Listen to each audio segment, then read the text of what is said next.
Hello, everybody, and welcome. We're going to talk about the quantitative and the qualitative impact from stock compensation expense. We're doing this for Meta platforms. This is part 4. So my disclaimer and copyright notice, the information and opinions in this presentation are those of the author only and not the author's employers or affiliated organizations, including but not limited to Irvine Valley College and the South Orange County Community College District. The presentation is for educational purposes only and does not constitute any legal or accounting advice whatsoever. This presentation is copyright 2008 to 2022 by Bennett Tchaikovsky. All rights are reserved.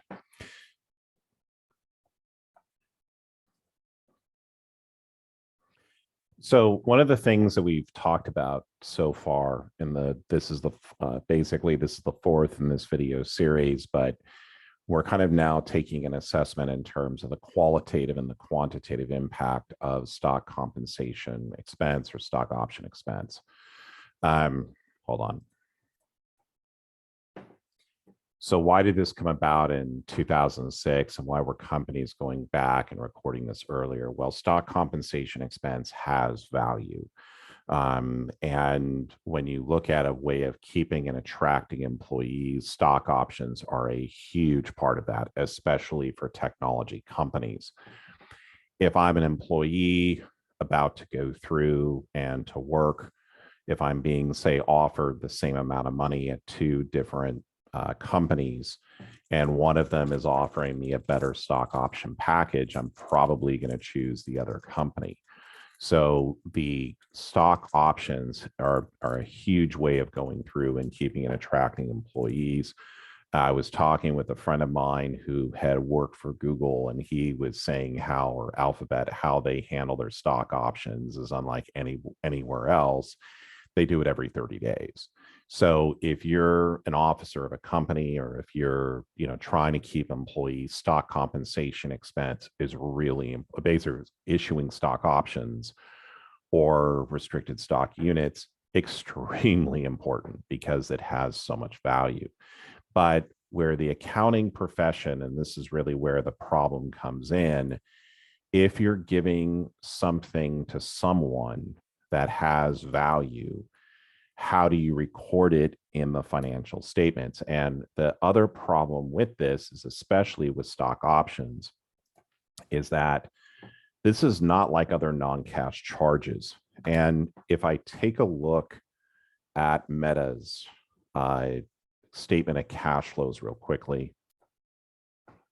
So we're here at Meta Platforms, and we're going to go just down over here to the financial statements. And let's go over here to the consolidated statements of cash flows. The statement of cash flows is actually really important. And the reason why it's so important for an investor is an investor needs to kind of see, well, what kind of crap is the way of putting it. What kind of stuff did these accountants throw on here that's causing me to, lose my marbles? And right over here, you've got with Meta Platforms, you have depreciation and amortization, and you've got share-based compensation. Now, of their net income, right, you add back these numbers, and it's a pretty big number because neither one of these involve cash. But there is a difference, though, between share-based compensation and then the depreciation and amortization. The big difference between these two is that when you're going through and looking at right over here for depreciation expense, this is recorded because I made a cash outlay. I bought an asset, or, if it's amortization expense, I purchased an intangible, has a useful life. And so I paid cash for it, or acquired it, maybe issued stock, a little bit different, but I issued, I bought it, and with a real transaction, and now I'm going through and I'm depreciating it or amortizing it to show the use of that particular asset. So I don't have as much of a problem with the depreciation and amortization because this is a non-cash item, and it's very important when you're developing cash flow. Cash is extremely important for a business. Depreciation and amortization, these are non-cash charges. But what makes share-based compensation a lot different is that when share-based compensation is recorded, there's not any kind of cash that's going out. I'm debiting stock compensation expense. I'm crediting additional paid-in capital common stock. I'm then going through, this is a permanent balance sheet account. I then close out that stock compensation expense to retained earnings. And then ultimately, we're left with the effects on the financial statements.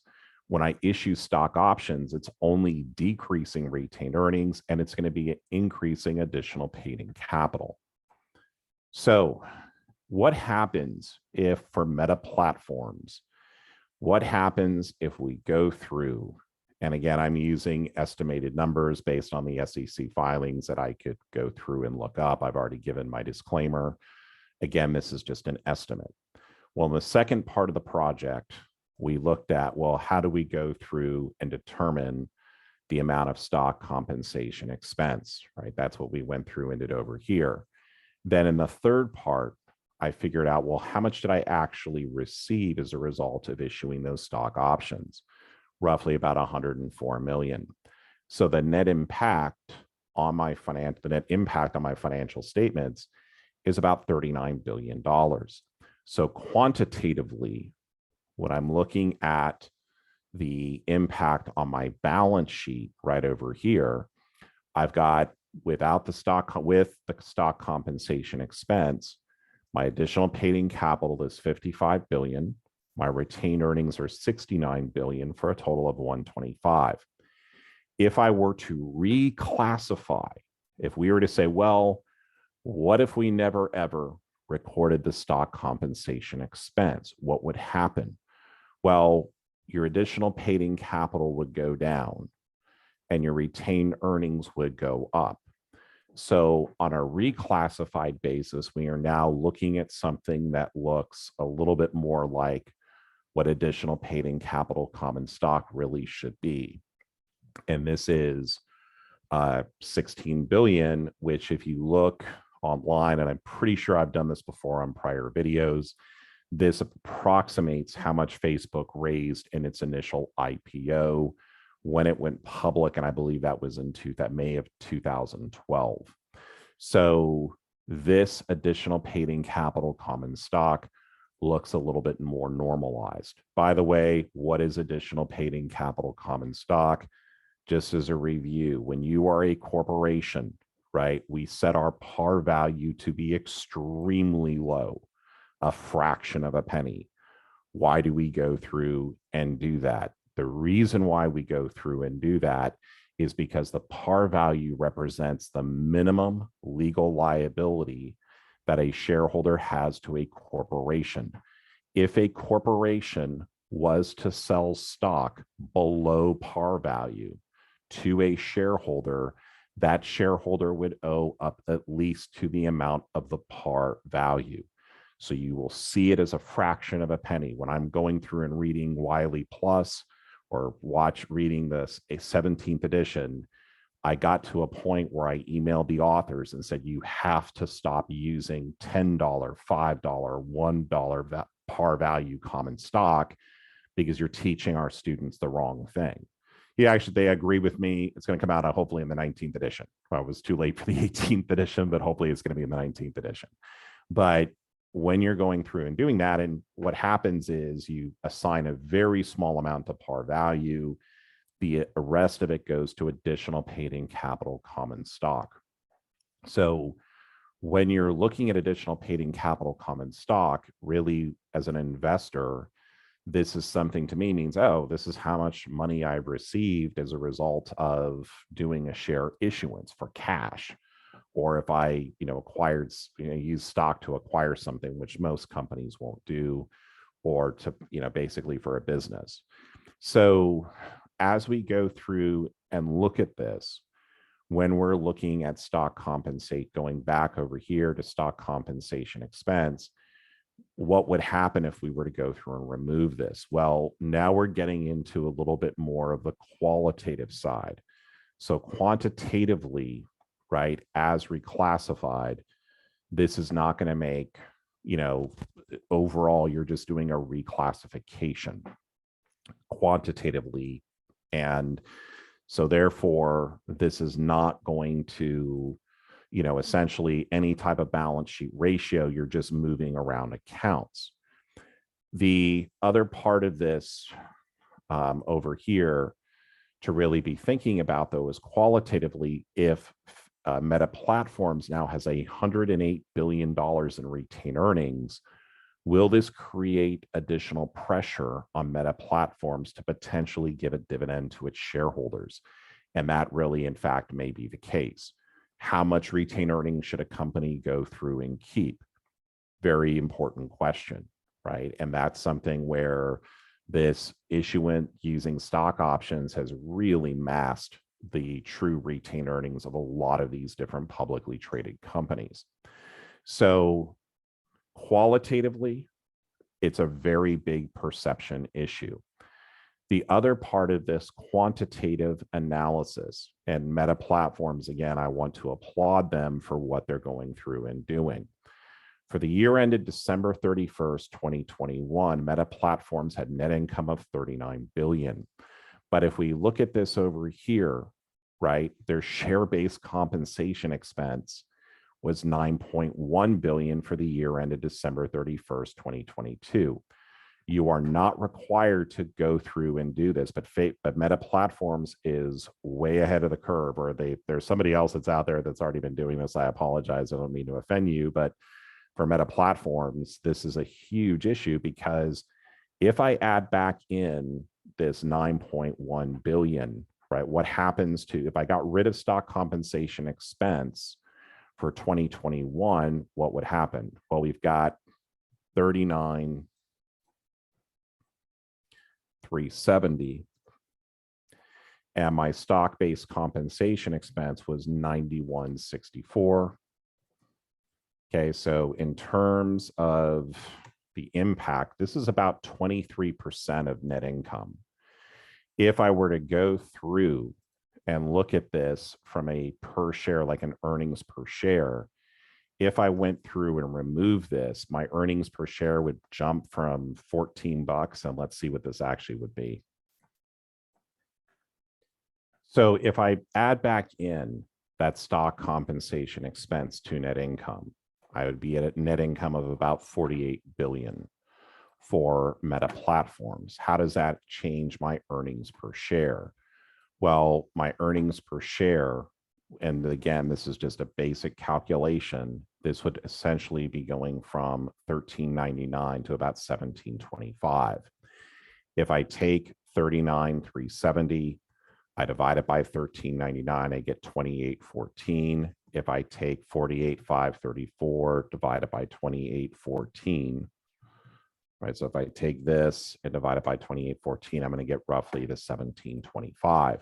So quantitatively, if we were to go through and add back in, or add back the amount that was recorded as stock compensation expense, it's a pretty big deal in terms of earnings per share. So again, quantitatively, when we're going through and looking at this, it's going to make a pretty big impact, right? Especially with net income, earnings per share, return on equity. If I'm just looking at the balance sheet ratios or debt to equity, nothing's really going to change, because both of these accounts are in owner's equity. It's just shuffling it around. So what you would be seeing is the bigger impact in terms of, going through and then, showing this on the net income, basically on the annual income statements, especially for a company like Facebook. If you go back and look at Twitter earlier on, like in 2016, 2017, you add back that stock compensation expense, what you're going to see is, oh, all of a sudden the company's profitable. Let's just show you really quickly. So if I've shown you this before, I apologize. This is worth showing again, though. So right over here, if I look at Twitter, Twitter was at a loss of $456 million for the year ended December 31st, 2016, 521 million for 2015, and 577 for 2014. If I go look at my income, my statement of cash flows, Right over here, stock compensation expense. Right over here, 615, 682, and 631. If I turn in and add back those $600,000 figures to Twitter, all of a sudden that they're profitable. So again, this has a huge deal on companies, especially tech companies that are going through and issuing out stock options. So what are some potential, what are some potential solutions for this? I think at a minimum, I think that additional paid-in capital needs to be separated. I think that if you were to show additional paid-in capital from cash stock issuances, maybe additional paid-in capital for stock non-cash transactions, might be a good way to go through and to do it. So then that way an investor knows, well, how much cash did this company really go out and raise? Now, the other thing you could do is you could remove it. Although I don't think that the powers that be would ever want to go through and do that. But in my opinion, I think it's something that has to be spoken about. Now, here's something also that is really also extremely important. Now, one of the things is about stock compensation expense is that it's very important, and I just want to be very clear about this. It's very important that investors know that there is a value to those stock options. But one of the things that was very telling to me when I was on a roadshow with one of the companies I was working with, and I met an investor, and the investor said to me, I said, hey, what's missing from the financial statements? What would you like to see? And he basically told me flat out, and he was spot on. I want to see a capitalization table. And what was interesting at the time is that as a CFO, when you're going on a roadshow and trying to go through and to raise money to, for equity investors, they want to know, okay, how is my investment potentially going to be diluted? And one of the things about that is if you look at it, the capitalization table essentially tells the investors that. What we're saying with a capitalization table is like, here are the options we have right here, right now. This is any kind of, so here's our existing common stock. Here's our existing debt that's convertible to common. Here are stock options. Here are warrants, all those types of things. And it's actually not a hard or difficult statement to prepare. And it actually is something that I would want to see in addition to the balance sheet, the income statement, the statement of shareholders' equity, and the statement of cash flows. You could build it pretty easily from the information that's going through there. And I think that that would be something, in my opinion, that would help out investors say, do I want to go through and invest in this company? When I looked at the financial statements for AMC, and I did this, I want to say probably about a year back, I was trying to make a capitalization table where I was looking at them for something, and they had so much convertible debt. I'm like going, there's no way I'm going to figure this thing out. So it's one of those things that when you're looking at, we have stock options, and absolutely these need to be reflected in the financial statements. But the way we do it is really something I think that I believe is extremely important to really show investors that, hey, it's non-cash and it's drowning our financial statements. It's making a huge impact on companies like Meta Platforms, especially with the stock market activity in the last year. And we need to kind of go back through and rethink, should we be showing, this amount in terms of stock option, like these amounts that are hitting additional paid-in capital seemingly unfairly? Because it's really, when you look at this, it's really distorting to investors.